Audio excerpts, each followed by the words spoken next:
Assalamualaikum warahmatullahi wabarakatuh. Selamat malam. Kembali lagi bersama saya Muhammad Ramdan.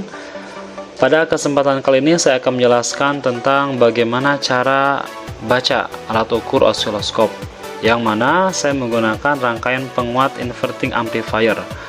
Terdiri dari resistor, ya, terus signal generator dan osiloskop itu sendiri, lalu OP, AM, P, LM 741. Di sini juga saya sudah menyediakan beberapa cara hitung-hitungan yang akan kita praktekkan. Pertama, bagaimana cara menghitung tegangan, keluaran, dan penguatan tegangan, seperti itu. Langsung saja kita ke Proteus untuk simulasi, ya.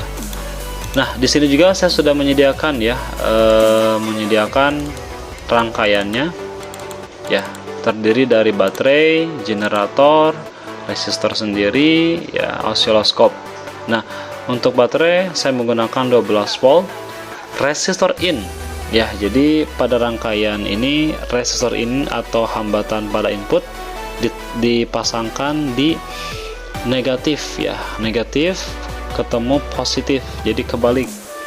Lalu ada rangkaian feedback, ya, menggunakan nilai 4K7, RIN-nya 2K7, seperti itu. Lalu bagaimana cara kita menghitung menggunakan osiloskop? Langsung saja kita praktekkan. Nah, di sini sudah tampil pertama signal generator dan digital osiloskop. Yang pertama, signal generator. Di sini ada beberapa tombol setting, ya, ada center, range, level, range, dan waveform, polarity, dan sebagainya, ya. Pertama, fungsi dari center ini untuk kita hitung kerenggangan, ya, dari frekuensi, ya. Jadi kita hitung sedemikian rupa bagaimana kita tampil gelombang yang kita inginkan, ya. Jadi misal kita setting ini di 0,7, lalu ini di angka 6, ya, angka 666.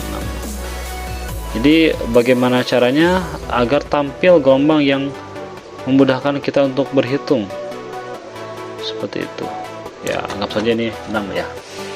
Lalu di osiloskop ini terdapat 4 channel A, B, C, D. Dalam hal ini hanya digunakan channel A dan B. Maka untuk channel C dan D, kita posisikan off, ya.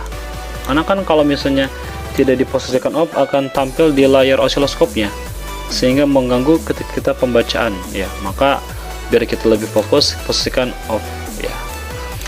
Lalu di sini ada position, ya, untuk menempatkan gelombang, ya. Jadi kita posisikan tepat di satu kotak, ya, masing-masing kotak. Jadi kita hitungannya mudah, seperti itu. Lalu di sini ada volt diff, ya. Tuh, jadi kalau kita setting akan berubah juga tampilan gelombangnya. Kita posisikan 2 saja, samakan biar mudah. Lalu di sini ada time diff. Time diff ini tentang kerenggangan gelombang, ya. Kita posisikan 1 saja, seperti itu. Nah, triggernya juga kita posisikan DC, ya. Oh ya, ini kita akan menghitung DC, jadi kita posisikan DC. Ini pun sama, ya, DC dan DC, seperti itu. Lalu di sini di signal generator ini kita juga bisa rubah tampilan, ya, jenis model tampilan gelombangnya, apakah zigzag, apakah miring seperti ini, gergaji, ya, kotak-kotak, atau seperti biasa, ya. Itu sekilas tentang tombol-tombol dan fungsinya. Lalu kita bagaimana cara praktek untuk hitungan tadi, ya. Ini kita akan menghitung tentang pertama tegangan keluaran atau VO, yang mana rumusnya adalah negatif, ya, atau min RF atau hambatan feedback dibagi Rin dikali Vin. RF di sini berarti adalah ini, ya, RF, ya, hambatan feedback, Rin hambatan input, ya. Untuk Vin nya sendiri atau tegangan inputnya sendiri berarti adalah di volt diff, ya. Kita gunakan 2, sehingga di rumus itu pun, ya, maka saya gunakan angka 2, ya, RF 4700 dibagi 2700 dikali Vn alias 2, maka keluar hasil minus 1,74 dikali 2 sama dengan minus 3,48. Inilah tegangan keluaran. Nah, lalu dari tegangan keluar itu sendiri kita akan menghitung penguatan tegangan. Ya, berapa sih ya yang dihasilkan penguatan tegangan pada rangkaian ini? Rumusnya adalah VO yang sudah tadi kita hitung, minus 3,48 dibagi Vn dibagi 2 ya, maka kurang lebih keluar hasil minus 1,74 ya. Jadi pada rangkaian ini telah terjadi penguatan sebesar minus 0,174 ya. Itu secara teori seperti itu. Lalu apakah benar ya secara simulasi? Mari kita buktikan. Berarti kita membutuhkan DC voltmeter ya. Nah, kita tempatkan positif ke positif ya, negatif ke negatif. Kita simulasikan apakah betul ya. Range ini tetap ya di angka 0,1, levelnya di angka harusnya 6 tepat ya, cuman ini susah ya. Jadi teman-teman bisa lihat dia minus plus minus plus minus gitu ya. Jadi dia sedang mengkalkulasi.